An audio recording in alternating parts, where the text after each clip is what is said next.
Hey guys, welcome back to my channel. Today we're going to be talking about the disappearance and death of Nicola Bulley. This case has gotten a lot of attention online recently because it's very mysterious and the police have made some questionable moves. One thing to note is that this case is still ongoing and the investigation is still unfolding. So this is just what we know as of March 25th when I'm filming this video, but when more comes out, I'll definitely make an update video. I also wanted to make this video and just report on the facts in this case because there's been so much rumors and misinformation spread on TikTok and it's created a lot of confusion. So let's get into it.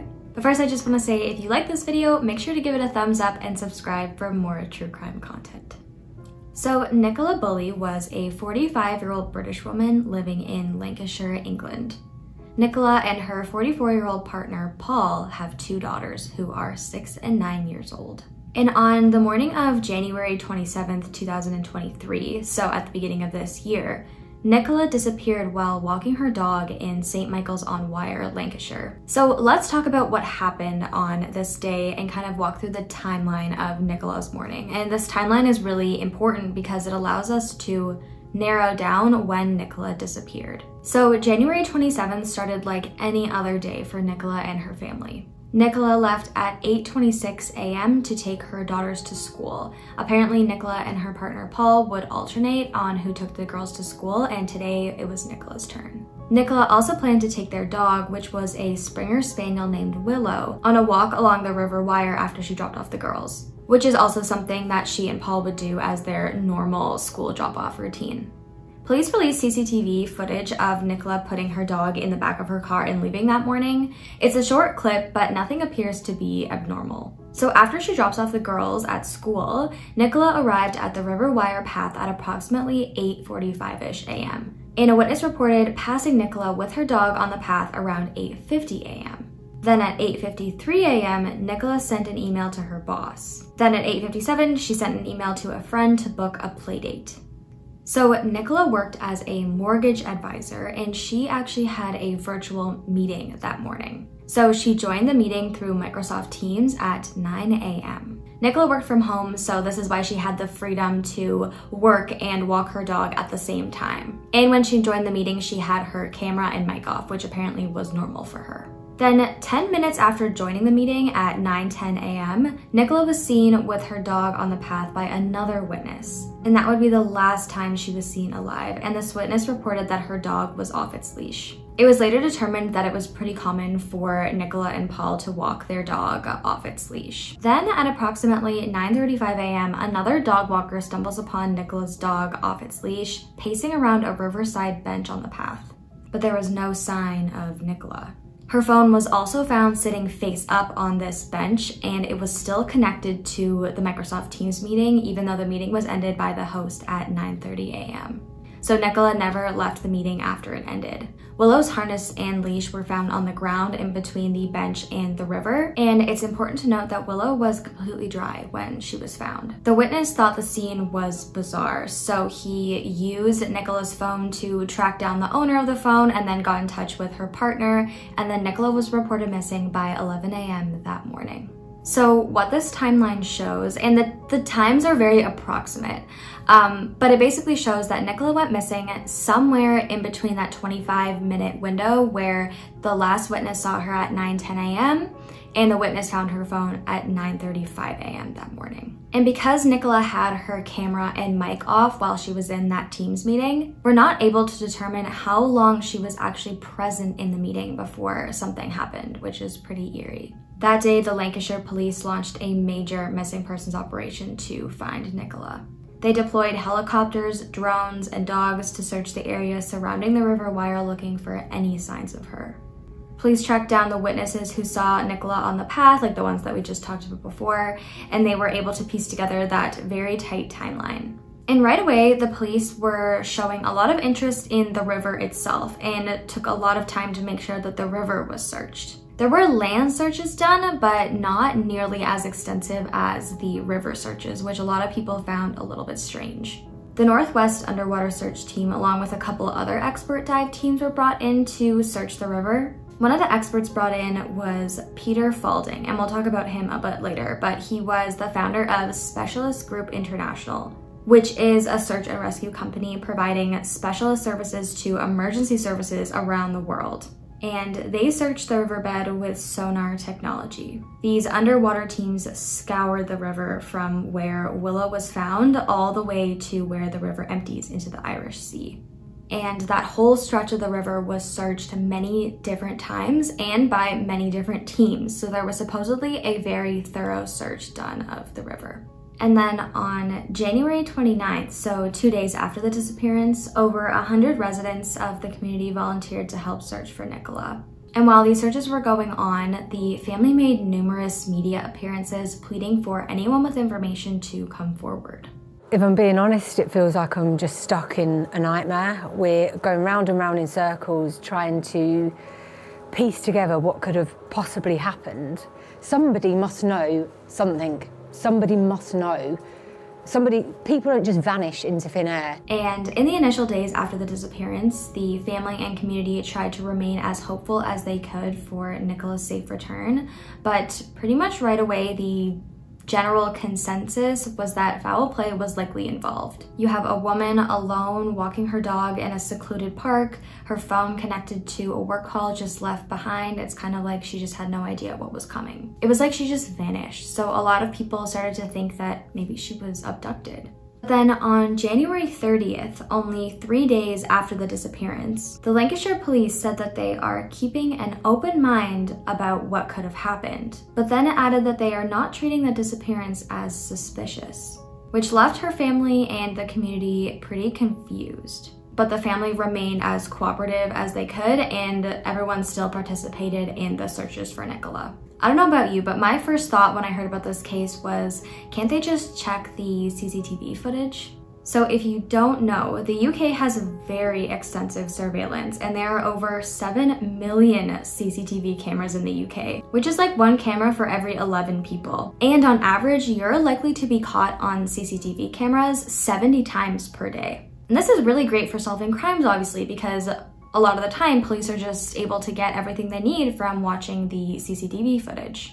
And there are CCTV cameras on St. Michael's on Wyre, but unfortunately, there were 2 CCTV blind spots. And one is exactly where Nicola went missing, so where that bench was, and the other one is at one of the 2 exits to the path.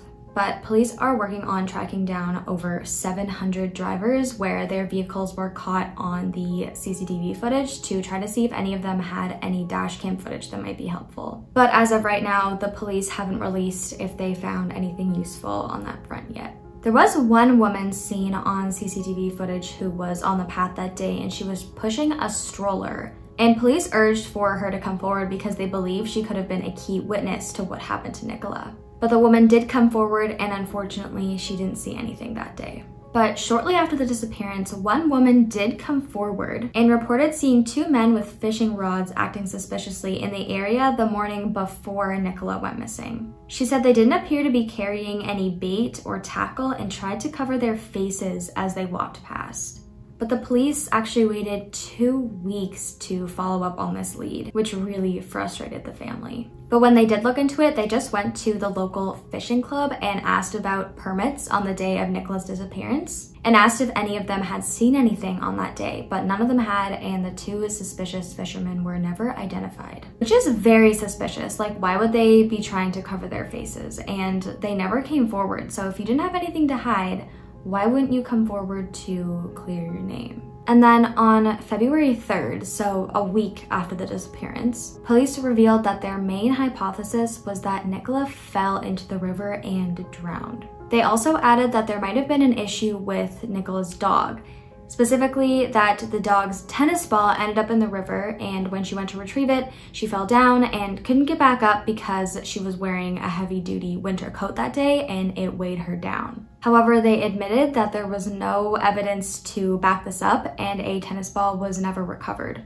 And I don't know if they knew for a fact that Nicola had brought a tennis ball with her that day. Like, it's unclear where this tennis ball information came from. They also said that after triangulating her whereabouts, the witness statements and her cell phone activity, that there was just too short of a window for any criminal activity to take place, and that it was most likely just a tragic accident. We remain open to any inquiries that might lead us to question that, but at this time we understand that she was by the river. Our main working hypothesis, therefore, is that Nicola has sadly fallen into the river, that there is no third party or criminal involvement, and that this is not suspicious, but a tragic case of a missing person. And honestly, this theory caused a huge public uproar because there was just no evidence to support it, and there was actually evidence to actually disprove it. For example, the section of the river across from the bench where Wyre was found was actually only 2 feet deep. And Peter Falding, who was one of the experts I mentioned before who was involved in the search, came forward and expressed his disagreement with the theory. He confirmed that the water was only 2 feet deep, and if Nicola had fallen, she could have simply stood up. He also said that the river doesn't have much of a current at all, and it's a pretty slow-moving river, and I think you can see this a lot in some of the photos. Also, Nicola's family confirmed that she's a pretty strong swimmer. Another thing is you'll remember that Wyre was found completely dry, which doesn't really make any sense. I feel like if a dog saw their owner drowning, they would try to jump in, so it doesn't really make a lot of sense. The family completely disagreed with this theory, and they were really upset by it. Nicola's sister shared a post on social media that day urging the public to keep an open mind and that there's no evidence whatsoever that she had gone into the river. She also said that not all CCTV footage and leads have been investigated yet. Nicola's family also didn't have a clue what happened, and they were constantly trying to find a scenario that made sense. And at this point, they felt pretty defeated because it was a week after the disappearance and they didn't have many answers, and it was still such a mystery what happened. Just can't believe that we're a week on, and as yet it seems like we're no further on. It just seemed absolutely impossible, just like a dream. Just cannot get my head around any of it. I mean, you're left sort of trying to make sense of the census, aren't you? It is just such a mystery. Yeah, it is. There's just every single scenario comes to a brick wall. Then 10 days after the disappearance, Paul released a statement saying, "It's been 10 days now since Nicola went missing, and I have 2 little girls who miss their mommy desperately and who need her back. This has been such a tough time for the girls especially, but also for me and all of Nicola's family and friends, as well as the wider community, and I want to thank all of them for their love and support." Paul had been going through an especially difficult time through all of this because he was getting a lot of public hate from web sleuths on social media saying that he was involved in Nicola's disappearance. Typically, a victim's family and partner are the first suspects, and police looked into Paul. But they were able to confirm through CCTV footage that on the day Nicola went missing, Paul was working from home and never left the house, so he was cleared as a suspect. But despite this, people on the internet would not stop. They were constantly coming up with conspiracy theories about how he was involved and targeting him. Even some trolls hacked into his social media and posted a bunch of explicit photos of women, all just causing more pain for him and Nicola's family. But the community support was just above and beyond in this case. Even though the police dismissed that there was any criminal aspect in the disappearance, the community did not stop trying to raise awareness about the disappearance. Many volunteers stood at the side of the road for weeks in the cold and the rain, holding up posters, passing posters out, urging the public to come forward with information. And it's really just great to see, and the family was really appreciative. Later that week, on February 12th, Nicola's friends and family tied yellow ribbons with handwritten messages of hope on a bridge near where she went missing. You can just tell how much she was missed and loved by her family and friends. Her family said that they were a really close-knit family and they would talk to Nicola almost every day. She was also described by her friends as the most loyal friend you could have. And most importantly, she was said to be an exceptional mother and she really loved her daughters. I can only imagine the anxiety of not knowing what happened. The police were not keeping the family informed pretty much at all, and at times they felt really hopeless. The police hadn't released any other theories about what they think happened to Nicola other than she fell in the water, and they also didn't name any suspects or persons of interest or anything like that. In fact, they actually straight up dismissed any claims of a criminal aspect to this disappearance. And the family was so frustrated by this, but they just tried to remain hopeful that she was still alive somewhere out there. And a number of Nicola's friends made many media appearances expressing their concerns with this theory as well. As soon as obviously the news was in that we think she's in the river, I think a lot of us looked at each other like, well, how and where? Which part? The part by the bench? Because there's a bench there for a reason that you can sit there. It's astonishing if you manage to fall in from there, really. And it was around this time, so roughly 2 weeks after the disappearance, that the river search was starting to wrap up, and they hadn't found her in the river. Peter Faulding made a statement claiming he does not believe Nicola's in the water, so the theory that she fell in the water didn't make any sense. And then on February 15th, so 20 days after the disappearance, the Lancashire police held a press conference to update the public on how the investigation had progressed. And in this press conference, the police revealed that Nicola had been considered high risk for a number of specific vulnerabilities, but they wouldn't reveal what these were or what they meant by this. And this left a lot of people really confused, and at this point the case had gained worldwide attention, mainly because of how mysterious it was and how little information the police were sharing with the public, other than they don't think there was any criminal aspect to the disappearance, which a lot of people disagreed with, so the public was kind of clinging on to everything the police said. So later that day, they held another press conference clarifying what they meant earlier about the specific vulnerabilities. And in the second press conference, they released that Nicola had suffered significant issues with alcohol due to ongoing struggles with menopause. Specifically, they said, "Sadly, it is clear from speaking to Paul and the family that Nicola had in the past suffered with some significant issues with alcohol, which were brought on by her ongoing struggles with menopause, and that these struggles had recently resurfaced over recent months. This caused some real challenges for Paul and the family." Yeah, you heard that right. They actually said that. They also released that 7 days before the disappearance, officers visited the family home as part of a welfare check, but no arrests were made or anything like that. The Lancashire police received widespread backlash over releasing these very private details about Nicola. And rightfully so. Like, the public, they didn't need to know that. The force was criticized for reinforcing sexist stereotypes, including that women were seen as hormonal and crazy, which I totally agree with. They did release a couple more details about her menopause, but I'm not even gonna include it in this video because it's just so not relevant.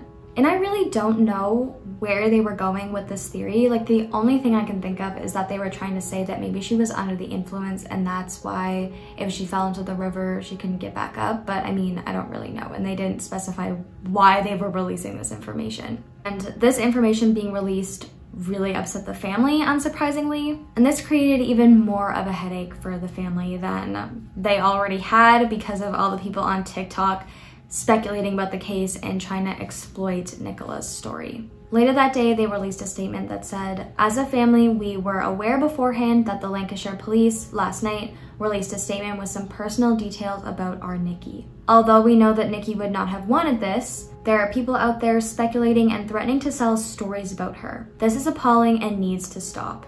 Yeah, this was just a nightmare for the family, and people started speculating on TikTok that because Nicola had supposed mental health issues, that she probably disappeared on purpose, even though there was no evidence to suggest that. This whole thing just distracted the investigation and took away from the actual leads that the police had. Honestly, unbelievable disrespect from the police force over there. It's just disgraceful. Luckily, others around the world felt the same way about these details being released. And on February 27th, the Prime Minister also said he was concerned by the Lancashire police decision to reveal Nicola's struggles with alcohol, and he announced that there would be an internal review of the investigation conducted. The UK's Information Commissioner, John Edwards, also said that given the high-profile nature of this case, We will be asking the Lancashire police to set out how they reached the decision to disclose this information. Yeah, I can't believe that, and I think it'll be interesting to see the justification behind releasing that information.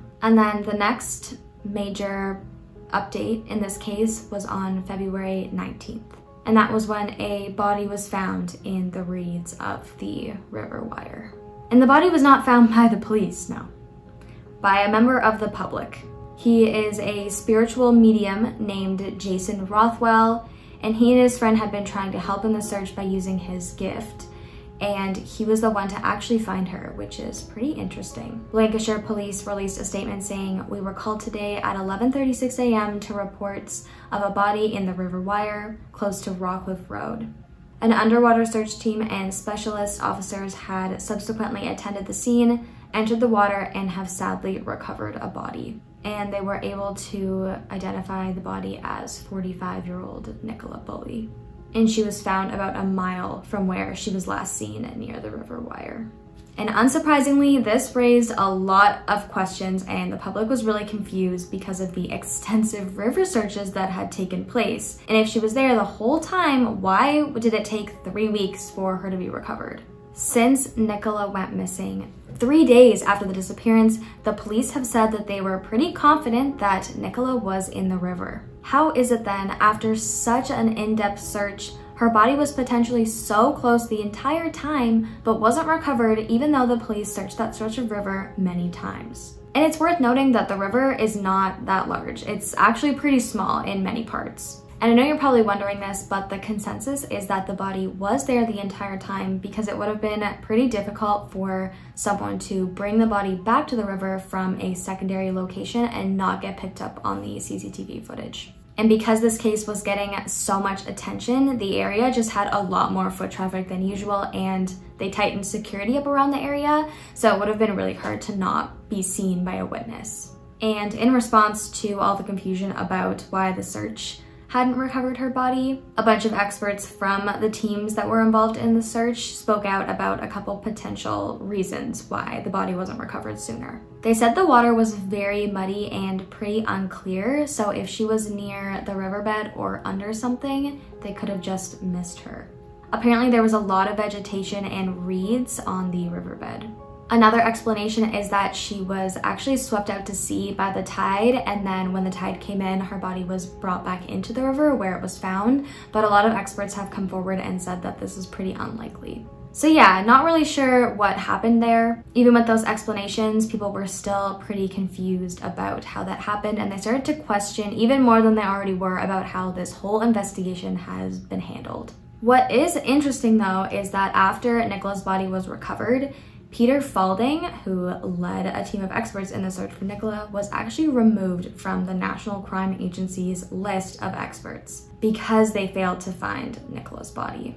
There isn't a lot of information on the specifics about his removal, but again, it just makes you think about how the investigation and the search were handled. It seems like Peter Falding was made the scapegoat in this whole thing, and he took most of the heat for the body not being found sooner. But you have to remember that the Lancashire police searched the river many times before Peter Falding even joined the search efforts. And as you can imagine, the family was absolutely devastated by this news. Of course, a little bit of closure is good, but this was not the outcome they were hoping for. And what makes it even worse is when the news broke that a body was found, a bunch of TikTokers raced to the river and took videos of her body being removed from the river, which is downright appalling behavior. There is a huge difference between creating a video to educate viewers on a case, raise awareness, report on the facts, versus just exploiting a victim's case for views and money.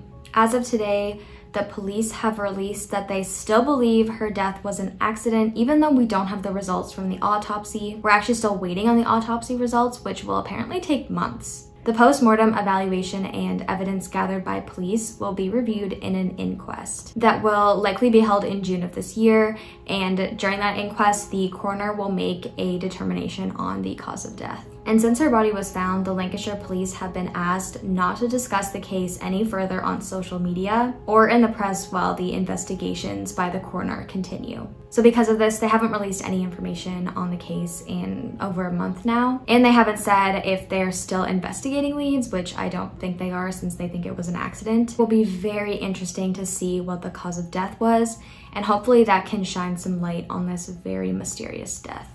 Because there's so little information available, it's really hard to come up with a theory on what could have possibly happened to Nicola. Obviously something horrible happened here.